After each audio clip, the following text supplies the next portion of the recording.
Assalamualaikum warahmatullahi wabarakatuh. Selamat pagi anak-anak. Bertemu lagi di kelas virtual. Pada kesempatan hari ini kita akan belajar tentang IPS kelas 4 tema 2 subtema 1. Di hari ini yang akan kita bahas tentang sumber daya alam. Semoga kalian semua dalam keadaan sehat, tidak kurang suatu apapun. Semoga Allah senantiasa menjaga kalian, tetap menjadi anak-anak yang berbakti, tetap semangat dalam belajar. Semoga apa yang kita pelajari hari ini akan memberi manfaat ke depannya.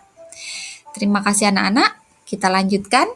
Materi yang akan kita bahas adalah sumber daya alam yang ada di Indonesia.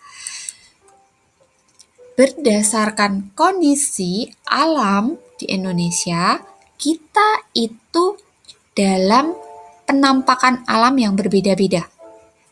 Nah, sumber daya alam tersebar di seluruh Indonesia. Sumber daya alam setiap pulau tidak selalu sama. Perbedaan kondisi alam yang membedakan persebaran sumber daya alam itu berbeda-beda.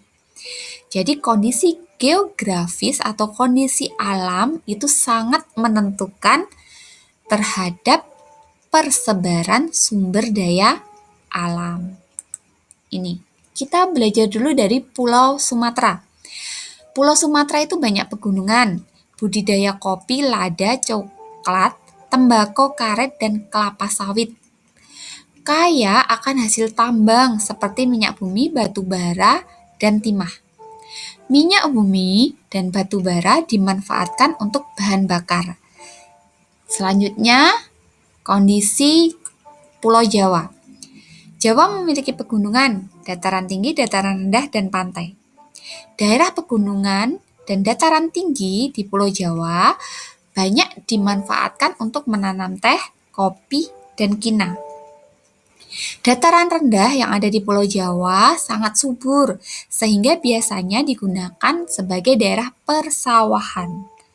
Pesisir pantai bisa digunakan sebagai budidaya ikan laut, rumput laut, petani garam, dan penjemuran ikan asin. Selanjutnya, kondisi geografis di Kalimantan. Sebagian besar berupa dataran rendah dengan hutan yang lebat. Hutan merupakan habitat alami bagi hewan yang terancam punah. Hutan Kalimantan dimanfaatkan untuk ditanami berbagai sumber daya alam seperti kelapa sawit, karet, dan rotan. Kaya akan hasil tambang seperti minyak bumi dan batu bara. Jadi banyak tambang minyak bumi dan banyak tambang batu bara itu di Pulau Kalimantan. Selanjutnya, Pulau Sulawesi.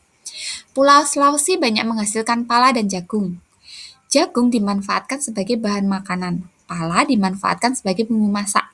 Sepanjang pantai Sulawesi dimanfaatkan untuk perkebunan kelapa. Banyak menghasilkan barang tambang juga di Sulawesi, misalnya aspal. Aspal dimanfaatkan untuk pembuatan jalan raya. Pulau yang kelima adalah Pulau Papua. Sebagian besar wilayah berupa hutan konversi dan hutan lindung. Sagu merupakan salah satu sumber daya alam Papua. Sagu dimanfaatkan manusia sebagai bahan pokok, menghasilkan rempah-rempah yang disukai di pasar internasional. Hasil tambang sangat beragam seperti tembaga, emas, dan logam. Emas untuk bahan baku pembuatan mata uang dan perhiasan seperti anting-anting, cincin, kalung, dan gelang. Nah, itu yang kita pelajari tentang sumber daya alam pulau-pulau besar yang ada di Indonesia. Karena letak geografisnya yang berbeda, keadaan alam yang berbeda, sumber daya alamnya juga berbeda. Terima kasih anak-anak sudah memperhatikan untuk pelajaran kali ini. Semoga apa yang kita pelajari bermanfaat, selalu berpikir positif, bersyukur atas apa yang sudah Allah berikan dalam hidup kita. Mohon maaf apabila ada salah dan kurang dari guru. Terima kasih. Assalamualaikum warahmatullahi wabarakatuh.